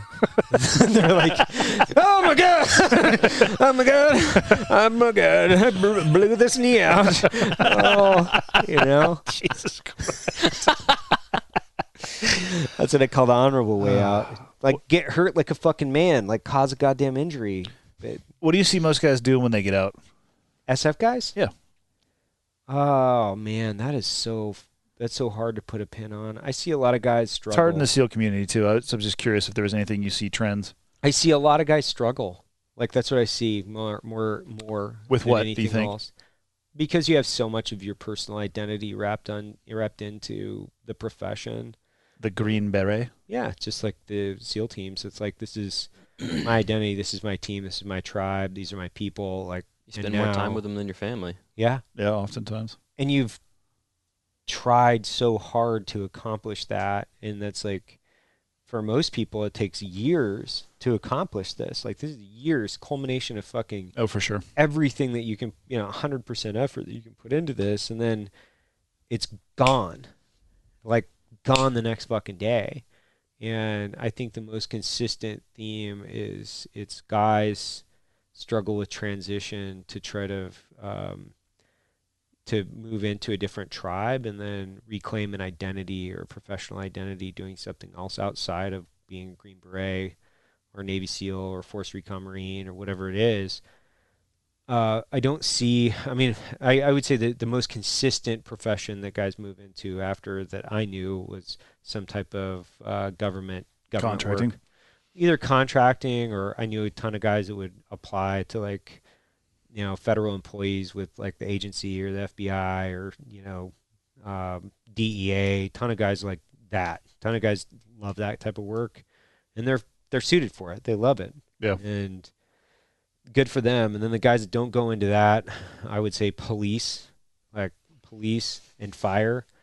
Police, fire, federal law enforcement, contracting probably constitutes, I would say, 60%. Yeah, something that has a tactical essence to it, or again, you have a weapon as your primary tool. Yeah.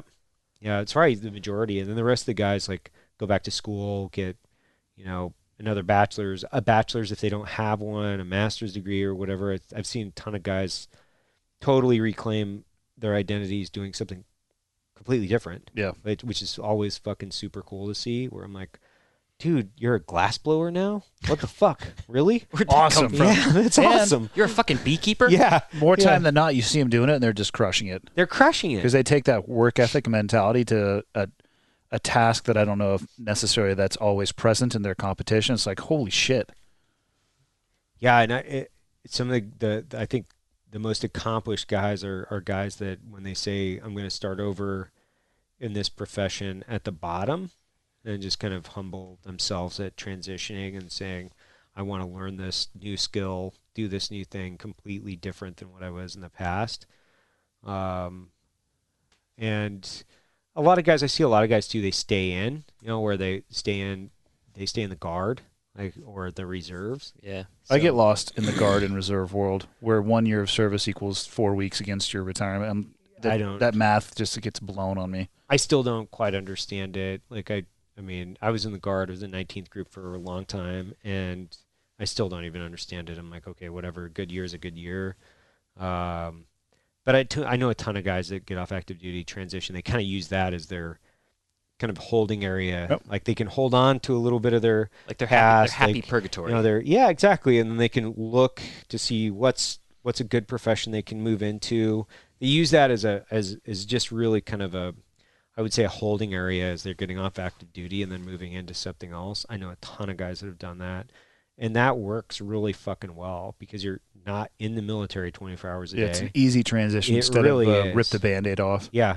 Especially guys that have been so involved. Like when you've done over a decade doing whatever the fuck you're doing, like, dude, you're so socially indoctrinated. / awkward. Yeah. Like, Oh, yeah. you're not going to walk into like the office and not be a little bit weird and be like, "What's up, fuckers? Let's go shoot some people in the face." What? Alan. We've told you about this. This is Penske Auto Parts. Or We can't be having that type of talk. or look, motherfucker, you better do your job or I'm going to take you behind the mill van. Yeah. Yeah, that would not go over. Excuse me? So we all travel quite a bit.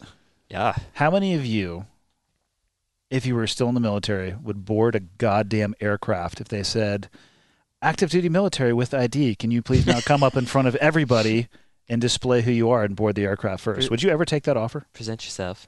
No, I never did. Would you? Would I?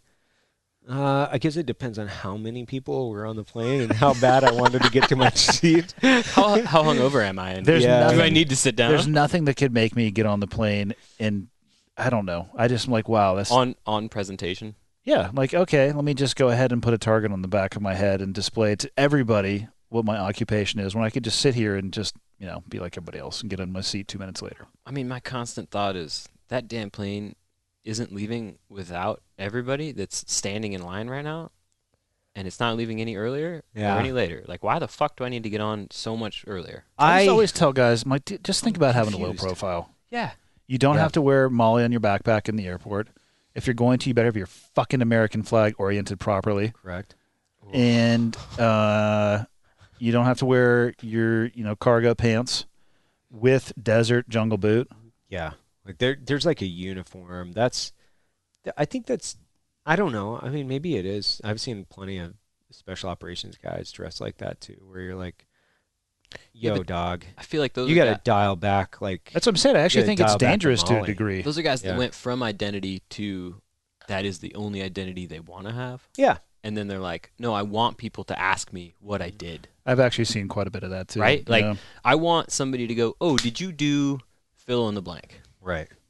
And there's a lot of guys that I think dress like that because they want to tell people That they filled in the blank? that they filled in the blank when they really didn't. I think there's a ton of fucking stolen valor out there, actually. Well, I like think to there's know a what people's ton. blood Oh, type is. fuck yeah, there is. On an escalator, when I'm going up, looking at the back of your backpack, I'm grateful to know that you're A positive. Yeah. I think there's plenty of NKA. people. I think there's plenty of people out there that have those on their backpacks and they have no fucking clue what their blood type is. Yeah.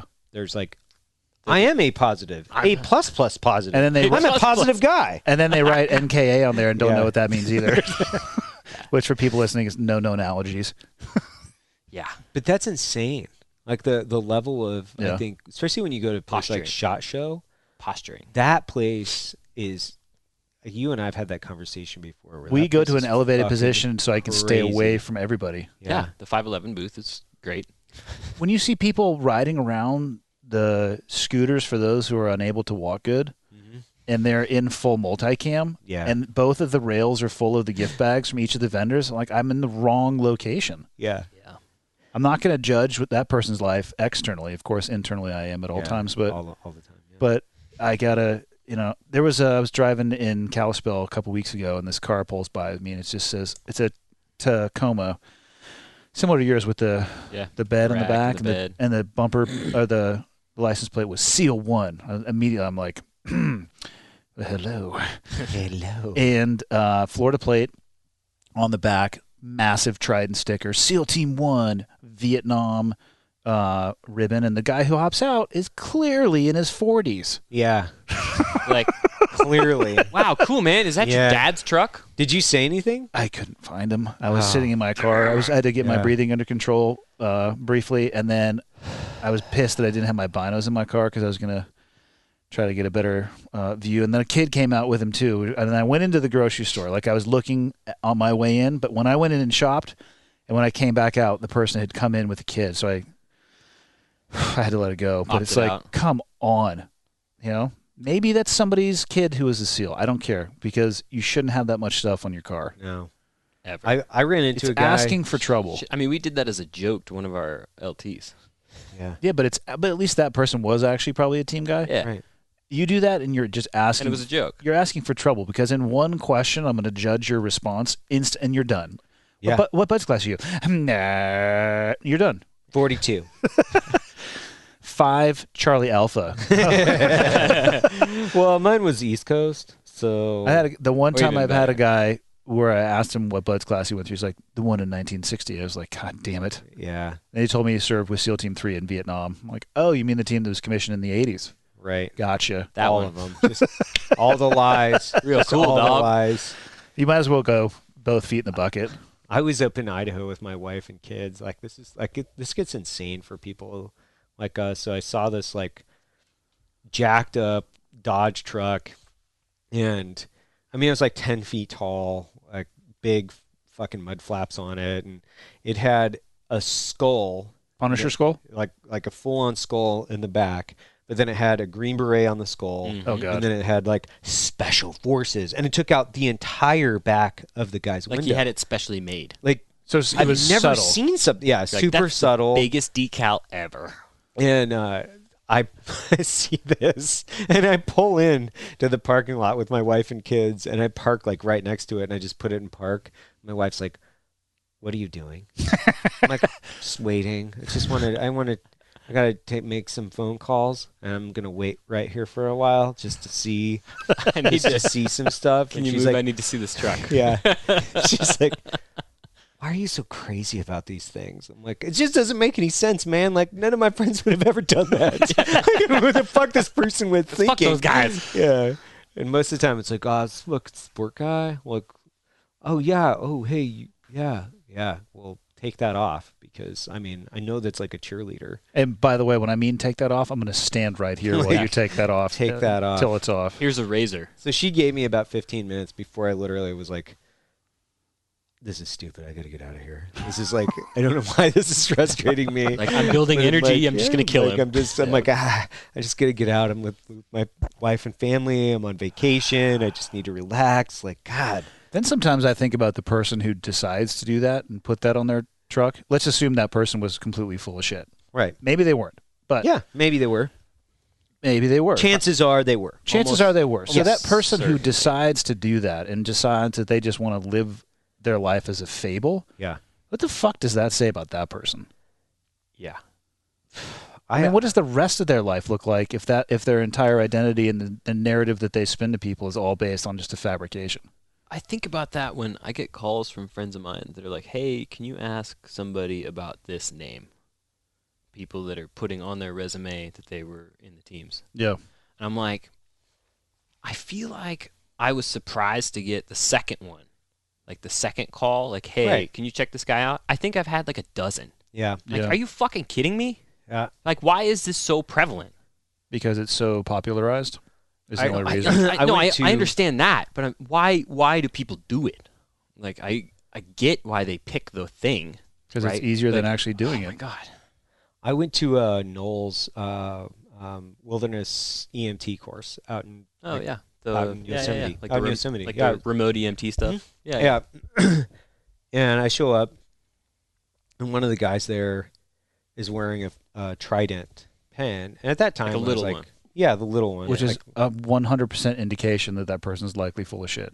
well, I started talking to him, and most of the time in these conversations, like you don't show your hand too early. I wasn't No, going to be no, like, no. hey man, I'm a Green Beret. So hey, what team were you? I was like, oh, what is that? You know, kind of like you just fucking fake dumb, and you give them lots of rope, right? 'Cause you want to just fucking see them put their head in the noose and like jump off. I'm gonna hang myself.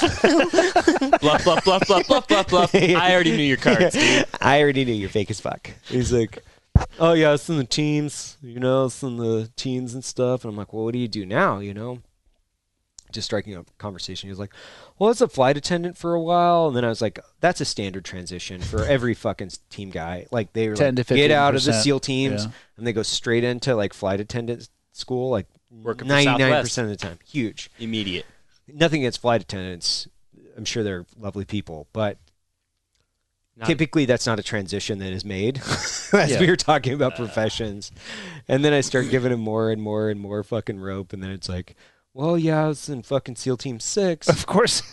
He's just wrapping the rope around himself. Okay, dude, you were a SEAL Team 6 guy that transitioned over to be a fucking flight attendant. And mind you, this kid is like 22 years old. Perfect. 22 years old. Well, wouldn't you do all those things that fast? And I was like, that's a hell of a career, you know?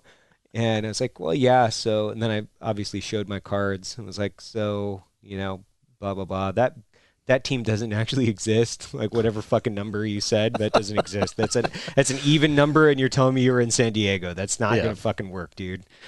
And he was like, oh, well, next day in class, old boy didn't have his pin on his fucking lapel anymore of his jacket, took that thing off. But you know it went right back on after the fucking 100%. 100% right back on. And his story actually probably improved because you tightened up some of his loose ends. I tightened up some of his lies. Did.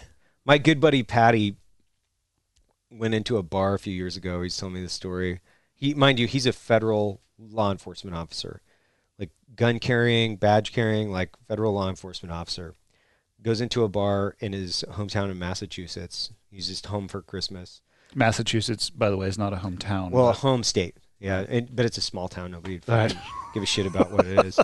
And he's like sits down at the bar, and there's a dude wearing one of those like SEAL team like beefy tee fucking shirts. Oh, the big ones. Like the shit, like it's printed on a Hanes shirt. You buy it at Walmart. That logo, exactly what you're talking about. That logo was on the back of that guy's Tacoma. That exact same one. That's how I'm like, this is over. Like the bird, this is no. The bird that they show in Navy SEAls. Yeah, and it just like says SEAL team. The cartoony bird. Yes, it's a cartoony bird. The cartoony bird. He's describing this to me, and I'm like, I'm already starting to laugh because I know what's coming. We all know what's coming, right? We all know what's coming. He's like, sits down, he's like buying the guy drinks because he's like, any SEAL is a friend of mine, you know, and just like feeding him drinks, and it's like the guy's telling him fucking story after story after story. And he went to buds with the Killcliff. What's the SEAL team dude from Todd Elric? No, the Chris Irwin. Yeah, no, the new guy. He's got a John new Timor. president. John Timor. Yes, Timor. He went to buds with Timor, so Timor knows him. And then Patty's like, so I finally got enough of that guy, and he's like, hey, dude, you need to take that fucking shirt off right now. And the guy was like, what? Like out of nowhere. Like just out of nowhere was like, there are two ways out of that shirt. One, you take it off. Much easier. Two, I take it off. Much more difficult, and much more painful. And he goes, he chose two.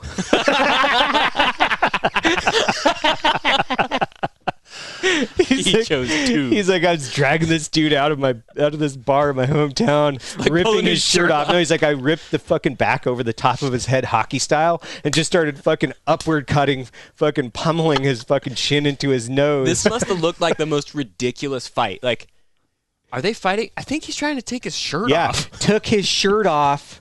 Fight's ripped over. His shirt off in the fucking bar and then ass kicked him out of the front of the fucking bar. Good for him. And solid move. Mind you, that is assault. He would have been fired, put in jail, and his cred's taken away like immediately.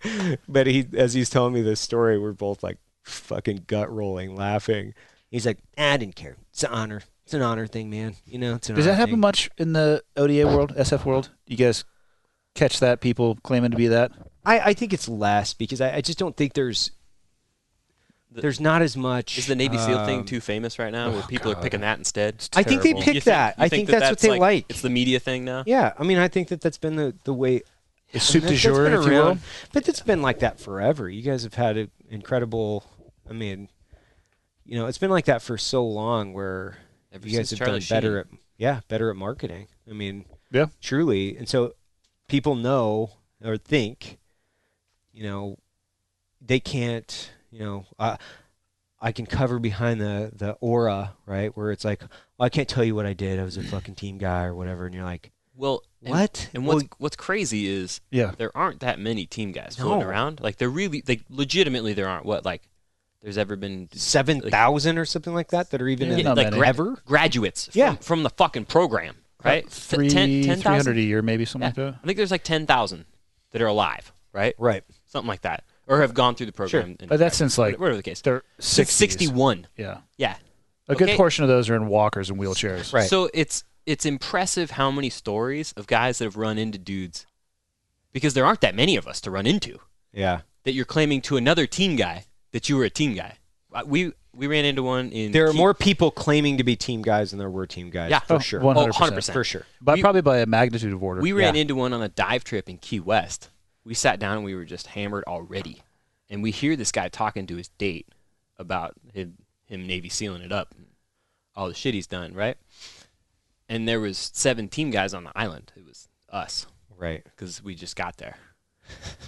And one of our guys sits down. My LPO sits down, and Eric's like, "Oh, you were a Navy SEAL? No way!" Which is the best move? Like you were saying, give him rope. Oh, yeah. He gave him all the rope. He's like, "Do they make you like drown in training and stuff?" He was like, "Oh my god." He's pulling this guy along, and this guy's puffing his chest up, and then Eric ends up leaning in, and he's like, "Look, motherfucker, all the Navy SEALs on the island are in this bar, and it's me and these guys here." That dude got up so fast, he forgot to pay and left. Yeah. He's like, "I fucking gotta get out of here." That chick was like, "The fuck just happened?" I gotta go. Self-preservation for sure. Who is that dude? God, that was funny. He was an older teen guy. Shipley? Yeah, those videos. I guess YouTube yanked his channel. Amazing. Yeah, those are amazing. Those are amazing. I'm pretty videos. sure Don's YouTube channel got shut down. It was like Don Shipley find a fake seal type of thing. Yeah, he used to crush me. Man, he was good so at it. funny. He would bust people at like weddings in their uniforms and shit. A bunch of a He shit would like fucking like a manila envelope full of evidence, and walk up to him and be like, "Hey, so you've been claiming to be a Navy SEAL?" Boom.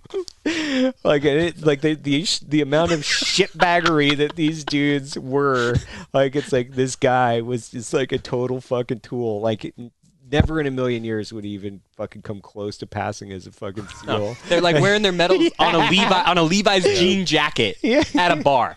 Those are like the best videos. That trips me out when people do that after they get out of the military. They wear their medals. Oh yeah, it's very bizarre. Like, I haven't seen that. Like Bronze Star ribbons, like the little mini ribbons, yeah. The little mini ribbons. Like on your suit or something? Yeah, which is another one. I'm just like, man. I mean, do what you want to do. Yeah. As long as you earn them, they're yours to do with what you want to do. But like, it's just a weird move to me. Because you're wearing them, because you either want people to know that you have them or you want people to ask you about them. It's strong peacocking. It is. Yeah, that actually is probably what it is. Like, I think once you're around the guys that have actually earned fucking ribbons, real shit, you're like, I'm never going to wear anything I have because it's just stupid looking. Like, yeah, totally. I look like an ass clown. Like, I can't just like... The first time I saw everybody in a dress uniform at STV, there was a command changeover like the year I showed up. And there were dudes there wearing just like the top 3 ribbons. And, there's guys with like 2 silver stars and a bronze star. And like, that's all they're wearing. I'm like, okay. I think I have a decent idea of like what really this looks like. I saw a guy wear one of those on his suit one time. His silver star had a V. I was like, oh, God damn it. Oh, man. I got some shit to tell you, dog. I was like, God damn it. Here Does that mean, go. Dude, is that very special? Yeah. Is that a it's like at least silver star with a V. Yeah, like do your fucking homework. It's badass. It's a Valorous Award, you jackass. What's the V for? You have to make that. You have to make that with like a glue gun or something. Yeah, man. No, because you can get the V's for the. BSs. You can get it for the bronze stars. Either way, it's like just either way. Do your goddamn homework if you're going to be that much of a poser. That's like so fucking awesome. Or the MOHs with the fucking oak leaf cluster. Like you got multiple. Yeah. Yeah. Okay. Yeah. You're 26 years old. You got a couple of them under your belt, huh? Yeah. Okay. That makes sense. Makes a lot of sense. The last guy to do that did it in 1916. Yeah. You look really good. You're like 135. Yeah. Really and also there's now a federal law against getting 2. So yeah, you're Foxville. Oh, you can't get 2? Can't get 2. No. Wow. I didn't know that. I don't know if it's a federal law, but it's one of the regulations. You can only get 1. The reason that guy got 2 the last time was because the Army gave him 1, and the Marine Corps is like, well, fuck that. We're giving him 1 too because he's a Marine. Oh. And they're like, same incident? Yeah. And they're like, oh, okay. Sure. Yes, we're going to give you 2. Here you go. So. I think one's probably good enough. Yeah, I mean, if you live to see it. Yeah, that's a good point. Yeah, that's a very valid point. If we stop now, we can take a 1 hour nap before our hunting. Oh, shit. Yeah, we can. Yeah. 2 o'clock. That's a solid 90 minutes. Is it? Pretty Yeah. much. Jeez. Oh, yeah. That's fast. You know what's It's time nice for? and warm in here. Let's put some more wood in that fire. Yeah, no. Wait, on their fire? Now Barkley's in there sleeping. Damn it. Thank you again to True Believer, the audio version of True Believer, for sponsoring this episode of the Cleared Hot podcast. Again, go check out the newest book in the Jack Carr Terminalist series, True Believer, wherever audio books are sold. And thank you again to HelloFresh. And as a reminder, for $80 off your first month of HelloFresh, go to hellofresh.com/clearedhot80 and use the promo code clearedhot80. One more time. For $80 off your first month of HelloFresh, go to hellofresh.com/clearedhot80 and use the code clearedhot80. You will enjoy the hell out of this service if you're a busy individual and you like to have things delivered to you where all you need to do is follow the instructions. And if you do, you can have a delicious meal. And that's it for this week. Thanks, everybody.